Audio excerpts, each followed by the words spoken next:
नमस्कार दोस्तों, आप सभी का स्वागत है। आज मैं आपको एक ऐसी कहानी बात रहा हूँ। अगर आपका भी कभी दिल टूटा हो, चाहे लड़की की वजह से या किसी भी और वजह से, तो आपको आज ये कहानी जरूर सुननी चाहिए।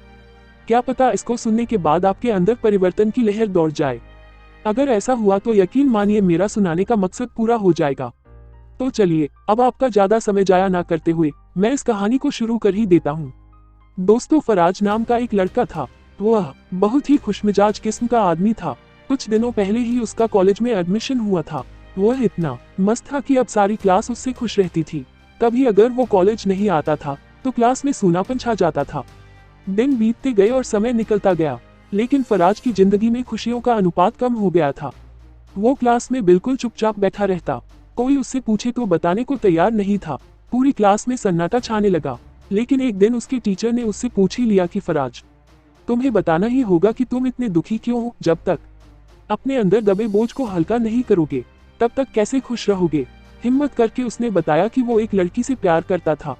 अब वो उसे छोड़कर चली गई, इसलिए वो बहुत दुखी है।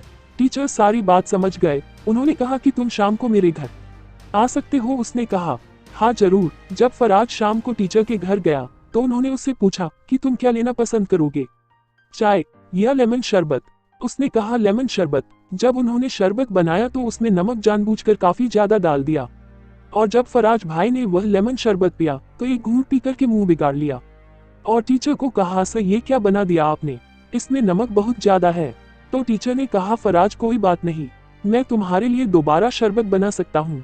फराज ने कहा लेकिन सर उसकी कोई जरूरत ही नहीं है, हम इसी शरबत में थोड़ा पानी और चीनी डालकर इसे अच्छा बना सकते हैं। टीचर ने फिर पूछा कि क्या। फराज ने यही जवाब दिया। अब टीचर ने कहा कि मैं तुमको यही बात समझाना चाहता था, इसलिए मैंने जानबूझकर लेमन शरबत में नमक ज्यादा डाला, और तुम्हारी जिंदगी में भी नमक ज्यादा हो गया है तो तुम सिर्फ उसमें ज्यादा से ज्यादा चीनी मिलाते जाओ। कुछ ही दिनों बाद नमक की मात्रा कम हो जाएगी और आपकी जिंदगी पहले से भी खुशनुमा बन जाएगी। फराज के गुरुजी चाहते तो यह सीधा सीधा भी समझा सकते थे, लेकिन आप सभी जानते हो सीधी बातें इतनी आसानी से कहाँ समझ आती है। जो ज्ञान प्रैक्टिकल से मिलता है वो हमेशा याद रहता है, और ऐसा जिंदगी का ज्ञान तो हम उम्र भर नहीं भूलते। अब फराज के जीवन में चीनी की मात्रा बढ़ने से खुशियां बढ़ रही थी। उसने अपने गुरु के चरण स्पर्श किए और उनका धन्यवाद दिया। अगर वह इन बातों को अंदर ही अंदर दबा के रखता और विरह की अग्नि में जलता रहता तो गुरु कैसे समझ पाते। मैं भी आपसे यही कहना चाहता हूँ, अगर आपका भी किसी ने दिल तोड़ा है तो बार बार उसके बारे में मत सोचिए। किसी न किसी से तो साझा करके आपको अपना बोझ हल्का करना ही पड़ेगा। और अगर आपको कोई भी ऐसा इंसान ना मिले तो आप क्या करोगे, उसका भी तरीका बता देता हूँ। आप अकेले में कागज के ऊपर वो सारी बातें लिखिए जो आपके दिमाग में आंधी की तरह उड़ रही है। साइज कैसी भी बातें हो लिखिए, और लिखने के बाद देखिए दिमाग को कितना रिलैक्स मिलता है, क्योंकि काफी सारी गंदगी दिमाग से निकल चुकी है, बाकी की स्वतः ही निकल जाएगी। अब आपको इस कागज का क्या करना है, आप इसको फाड़ दीजिए, आपका काम हो गया। देखो ये तरीका मेरा खुद का आजमाया हुआ है और ये कारगर है। अब चेक करने के लिए तो आपको ट्राई करना ही पड़ेगा। तो कुल मिला के बात यही है, आप मेल हो या फीमेल, ये तरीका दोनों तरफ काम करेगा।